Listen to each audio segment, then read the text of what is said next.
the largest cemetery in Hokkaido. I would say the design is really amazing. And the unique thing about this waterfall is that From here, you can actually see the mountain ranges. we are not in Holland, we are in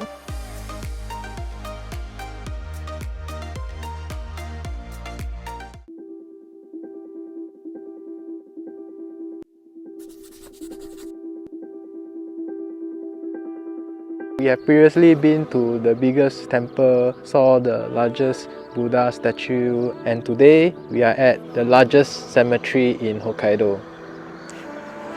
This is the Mako Manai Takino Cemetery, and the reason why we are here is because there's a tourist attraction within the cemetery and it is right behind us. the Hill of Buddha. We'll see you when we get there. Bye bye.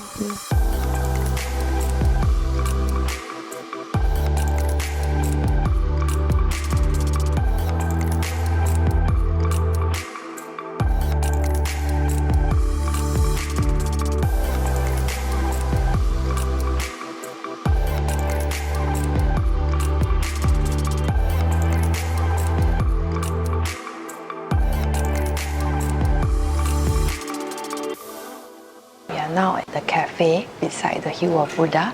It's called the Rotunda Cafe and it sells lavender soft serve ice cream.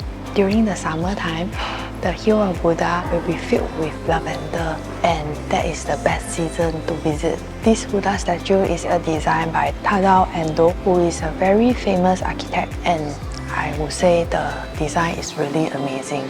When you look at the Buddha statues from different angles, it will give you a different feeling. Some fact about the Hill of Buddha, the tunnel that leads to the statues has a womb-like design. The statues will reveal itself parts by parts when you slowly walk through the tunnel. That actually has a mysterious feeling. Other than the Hill of Buddha, there is a recreation of Stonehenge and a row of Moai statues in this cemetery. Although they may seem a bit random, but there's a reason why they are built there.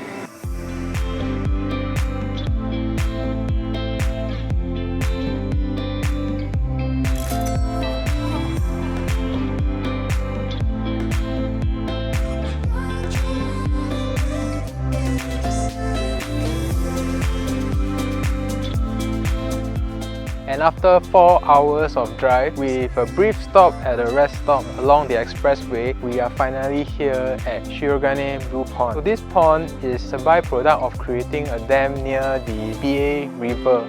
The reason why the color is blue is because this pond is actually filled with water from the Shirahige Falls. When the water passes through the rock at the Shirahige Falls, it mixes with aluminium. So once the aluminium infused water settles on this pond, it reflects and scatters the sunlight in a unique way, which results in this blue hill. If you are renting a car in Hokkaido and you are near this area, you come to visit.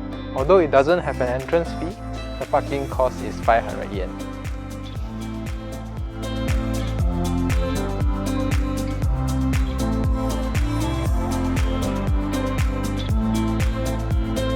Just a 5-minute drive from Shirogane Blue Pond, we reached the Shirahige waterfall. And the unique thing about this waterfall is that some parts of the water flow through the mountain instead of from the top. This is the waterfall that supplied the Shirogane Blue Pond with the cobalt blue color water. Other than the scenic snow mountain view, the parking at the Shirogane waterfall is free.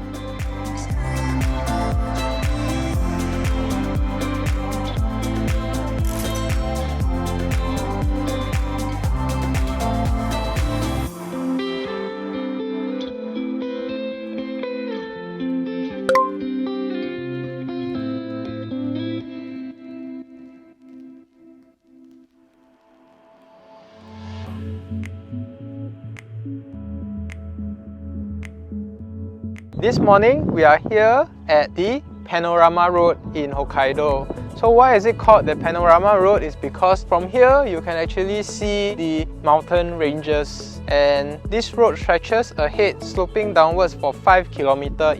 From here, there's actually 2 more roads. One is called the roller coaster road and the other one is called the patchwork.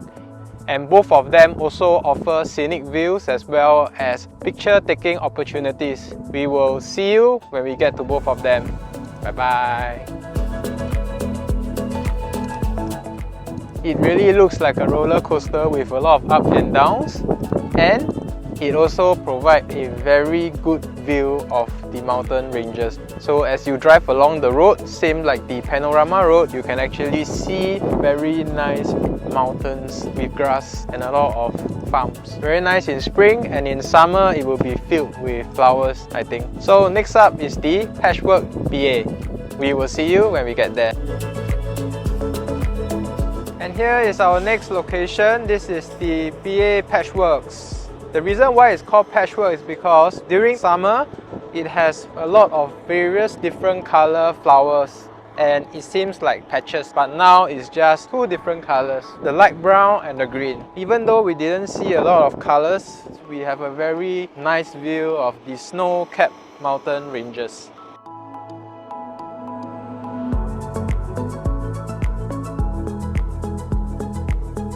And after a 2.5 hours drive, we are now at Shibazakura Takinoue Park.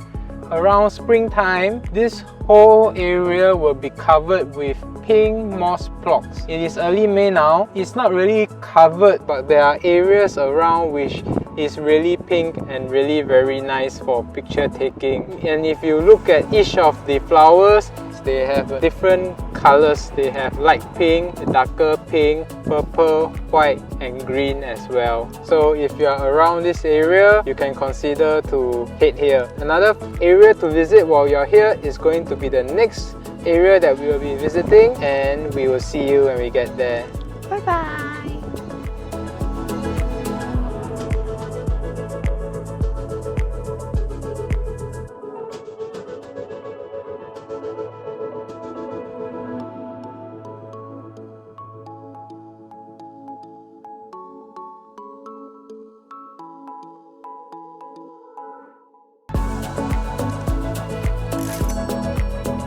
We are now at our last stop, and don't doubt yourself, we are not in Holland, we are in Kami-Yubesu Tulip Park in Hokkaido. Look at the massive colorful tulips here in the park. It is super beautiful.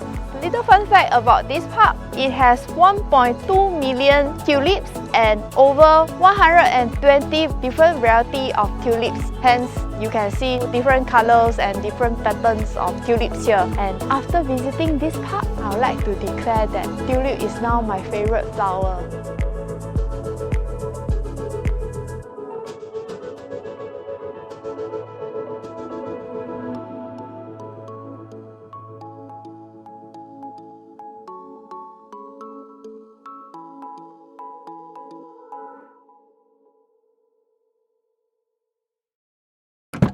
For dinner today, we have chosen this very special shop here at Kitami, Hokkaido, and it is called Knuckle. This is said to be one of the best burger here at Hokkaido, and from reading the reviews on Google, their onion rings is said to be legendary. I have very high expectation of their burgers, especially the onion rings. So there may be some miscommunication with the store owner. There's no more onion rings. So we ended up with two burgers. One is their teriyaki cheeseburger and the other one is the knuckle burger. I shall try their knuckle burger first. The meat patty smaller than usual and the bun is really big. So in terms of the proportion here, you can see that the bun is bigger than the patty. But not to worry, because if the meat is good, then it's good. Kind of like the Shake Shack, their meat patty is also very small and their bun is also very small.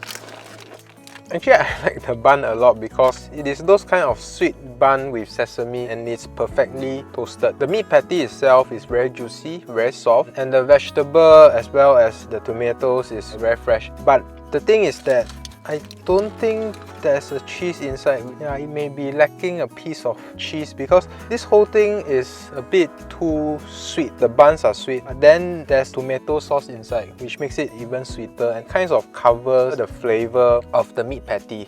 Overall, it's still a good burger, but I guess it is missing a kind of saltish flavor which I'm looking for. Next up is their teriyaki cheeseburger. So this time it has cheese. The bun is really very good. Very tasty bun. It's like it is nicely toasted, has a lot of sesame and it's sweet. Best bun. The burger has a lot of fresh lettuce on it. In my opinion, this burger is actually nicer than the knuckle burger. So the teriyaki sauce has a stronger soy taste to it, and the mayonnaise mixed with the teriyaki sauce as well as the cheese actually makes this really good. It has the right amount of sweetness, saltiness, a good texture. The lettuce is very crunchy, the meat is soft, the buns are soft, and the cheese itself, it looks like some grilled cheese. It's pretty thick and hard. I initially thought this is a bacon, but it's actually a cheese, so you grill it until it is crispy and a little bit charred. This is good.